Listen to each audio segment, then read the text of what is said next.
video. Customer states low oil pressure. Now he did have the low oil pressure fault code, so we're gonna automatically start looking into the truck underneath the oil pan. This is your oil suction module. This is typically your first, your culprit that you're gonna have some issues with. The other thing, of course, we're gonna do is replace the oil pump. Okay, now there might not be anything wrong with it, but again, this truck has 900,000 miles, so we're automatically gonna replace the pump itself. And of course, the O-rings on the tubes, okay? A few other things to look for. Now, sorry for the camera going everywhere. If you remove the stand, if you look at the stand, your filter will sit here on top. If this is broken, okay, this little bad boy will sit right on top of it, along with this little spring, okay? The spring will go right there. This little cap will then sit on top. If it's broken, okay, this may also cause the problem. However, let me show you what we found. Okay, one thing that we found, a few things that we found actually, this is the oil filter completely collapsing on itself. It's actually very heavy. I don't know how old it is. It's original. That's one problem. Next thing we found, there's the oil itself. We dropped that. And the next thing that we found is this in the bottom of the oil pump, okay? This is on your pickup, your oil suction module, number one. That's also part of it, okay?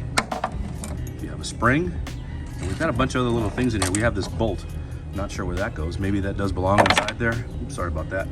That bolt. So those are things that are definitely not supposed to be jumping around. So that would explain why you have no oil pressure, because there's nothing holding it back or nothing holding it in, okay? Underneath, I'm gonna go up underneath this really quick and just show you guys. There we go.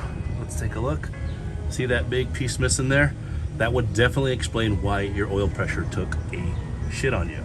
So we're gonna replace all that. We are going to go ahead and get the new parts, get everything in there. We're gonna prime the system and hopefully get this guy back on the road today. If not first thing in the morning, he'll be back on the road and ready to go.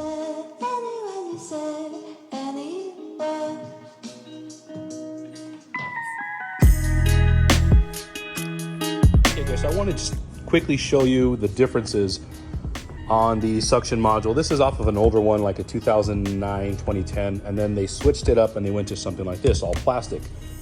So the truck that I'm showing you the video on, okay, should have a cover like this. Now again, it's all plastic. This is a metal one.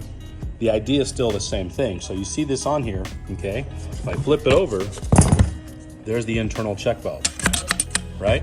So that's what it should have. Now this one, check it out, has no valve. The cover itself is completely blown out now. I don't know if it's because of a combination of coolant that's mixed with the oil. I don't think so.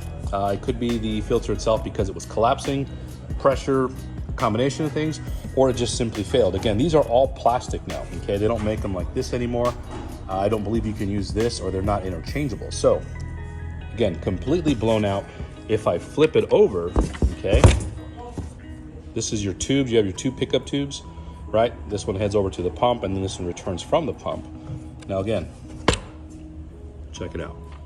Completely see-through. So yeah, that's what failed on this particular one, and that's why the oil pressure dropped all the way to zero. Now the good thing was the guy was smart enough to stop the truck, turn it off right away, and just kind of try to figure out what was going on.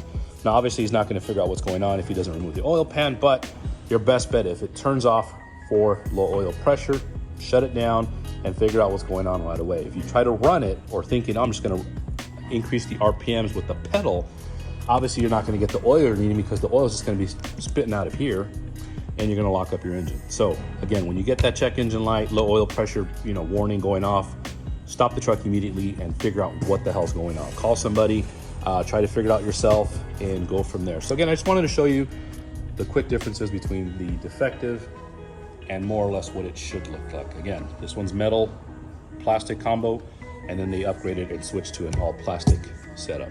Okay, now I don't know if one is better than the other, but you can see here, this is secured by 3 bolts, probably some seals or gaskets and spring or whatever hell's inside of it. And this is just all plastic and glue. So there you go. I wanted to show you that just kind of before I finish up the video so you can see for yourself what it looks like. One thing I like to do is prime the oil system, of course, before I start it. Now you're probably thinking, well, how are you going to do that? Okay, of course you're going to add the oil in as you normally do. What I like to do is actually get the oil filter, and I like to let it sit in oil and absorb as much oil as possible.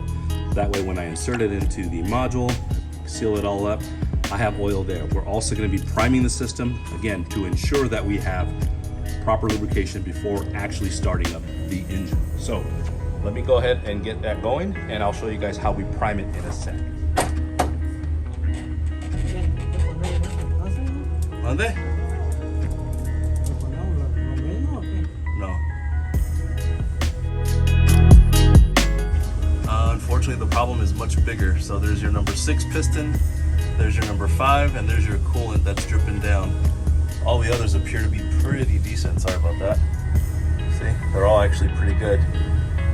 So yeah, unfortunately, number 5, you can see there.